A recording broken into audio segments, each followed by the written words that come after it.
अनेक बार बाबा ने उदाहरण दिया है आशिक और माशूक का कि बाबा से प्रेम हो तो ऐसा होना चाहिए। और आशिक माशूक में लैला मजनू बहुत प्रसिद्ध है। तो क्यों वो प्रसिद्ध है कि वो बहुत गहराई से एक दूसरे से जुड़े हुए थे। और प्रेम का अर्थ है एक दूसरे के लिए बहुत कुर्बानी का भाव रखना। तो उनका एक किस्सा बहुत ही मशहूर है। लैला और मजनू का बचपन से ही प्यार दिखाते हैं।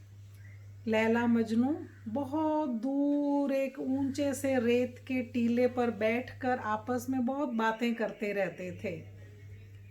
और अक्सर करके जब भी लैला उनसे मिलने जाती थी, मजनू से, कैस उसका नाम था, तो कैस आज़म से जब मिलने जाती थी तो हमेशा हाथ में दूध का एक गिलास लेकर जाती थी। वो उसकी प्रतीक्षा करता था। अब मजनू उसकी प्रतीक्षा कर रहा है। रोज़ लैला आती और उसके बाद वो घंटों आपस में बातें करते थे। एक दिन लैला बीमार हुई, नहीं आ सकी, लेकिन उसका ध्यान केवल मजनू की तरफ ही था। वो बैठा होगा, याद कर रहा होगा, अकेला उस टीले पर बैठा होगा, तो वो मेरी ही प्रतीक्षा कर रहा होगा। तो इस तरह से वो उसे याद कर रही थी। तो अपनी गली के एक बच्चे को बुलाकर उसे कहती है, हाथ में दूध का गिलास देती है, उसे कहती है कि जाकर वो दूर उस टीले पर एक पतला सा सांवला सा लड़का होगा, उसे ये दूध का गिलास देकर आओ और उसे बता दो कि लैला बीमार है इसलिए आ नहीं सकी। उसने कहा ठीक है। वो गया। उसने देखा कि अभी टीले पर चढ़ने से ही पहले थोड़ी सी ऊंचाई पर ही एक और वैसा ही लड़का बैठा था, सांवला सा, पतला सा। तो उसने पूछा कि तुम मजनू हो? उसने पूछा क्यों, क्या बात है? उसने कहा कि लैला ने दूध भेजा है और उसने कहा है कि वो बीमार है, आज आ नहीं सकेगी। तो उसने कहा हाँ, मैं ही मजनू हूँ। उससे दूध का गिलास लिया, पिया और गिलास वापस कर दिया। लड़का वापस आ गया। लैला ने पूछा कि तुम्हें मजनू मिला? उसने कहा हाँ मिला था। तो उसने कहा था मैं मजनू हूँ। क्या कहा उसने? उसने दूध का गिलास लिया और पी लिया। तुमने उसे बताया था कि लैला बीमार है? तो बच्चा कहता हाँ मैंने उसे बताया था। तो उसने कुछ नहीं पूछा? तो उसने कहा हाँ कुछ नहीं पूछा। तो लैला को कुछ ऐसा संदेह हुआ कि ये किसी और को देकर आ गया है। मजनू मेरे बारे में कोई बात ही ना पूछे, ये कैसे हो सकता है? तो लैला को अपने प्रेम पर बहुत विश्वास था, कैस पर बहुत विश्वास था कि वो उसी के बारे में ही सोच रहा होगा। खैर वो दिन बीत गया।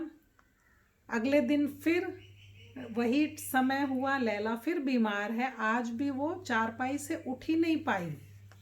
उसने उसी बच्चे को बुलाया, चुपके से हाथ में दूध का गिलास दिया और उसे कहती है कि मजनू को देना, वो टीले पर बैठा मेरे इंतज़ार में होगा। उसने कहा ठीक है।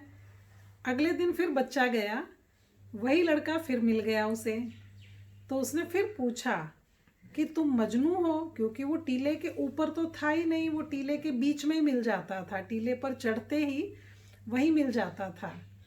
तो उसने कहा हाँ मैं ही मजनू हूँ, क्योंकि उसने हाथ में दूध का गिलास देखा। फिर उसने दूध का गिलास लिया, पी लिया और गिलास वापस कर दिया। फिर आ गया बच्चा वापस। लैला ने फिर पूछा कि आज मजनू मिला? कहते हाँ मिला और उसने दूध पी लिया। बच्चे ने फिर बताया कि आज उसने आपके बारे में कुछ नहीं पूछा। तो लैला को फिर कुछ खटक गया कि ये तो कोई और लड़का है, मजनू नहीं है। तीसरे दिन लैला ने फिर उसी बच्चे को बुलाया, हाथ में दूध का गिलास दिया और उसे कहा कि आज जिसको तुम 2 दिन से दूध दे रहे हो उसी मजनू को दूध देना और उसे कहना कि लैला बहुत बीमार है और वैद्य जी ने कहा है कि उसको खून चढ़ाना पड़ेगा। तो तुम खून देने के लिए तुरंत आ जाओ। बड़े विश्वास से लैला ने कहा। बच्चा गया, उसने दूध का गिलास दिया और लैला का संदेश भी दिया कि लैला बहुत बीमार है, वैद्य जी ने कहा है उसको खून चढ़ाना पड़ेगा, तो तुम उसे खून देने के लिए तुरंत आ जाओ। वो हंसने लगा, कहने लगा कि मैं नहीं हूँ वो मजनू। खून देने वाला मजनू तो 3 दिन से उसी टीले पर ही बैठा है। तुम उसे अभी जाकर कहो दूध पिए बिना भी वो खून देने चल पड़ेगा। मैं तो केवल दूध पीने वाला ही मजनू हूँ। अब आप देखिए कि भगवान के आशिकों में भी इस तरह के आशिक हैं। कोई केवल पालना लेने वाले, दूध पीने वाले, कोई दूध पीकर खून देने वाले कि बहुत पालना ली है, प्यार लिया है, अब मैं भी कुछ कुर्बानी करूं भगवान के लिए, उसके यज्ञ के लिए, सबके लिए। और कोई बिना दूध पिए, बिना ऐसी पालना लिए भी कुर्बानी देने को तैयार, खून देने को तैयार। तो चेक करना है कि मैं उसमें कौन सा मजनू हूँ, मैं परमात्मा का कैसा आशिक हूँ। ये स्वयं खुद ही चेक करें। ओम शांति।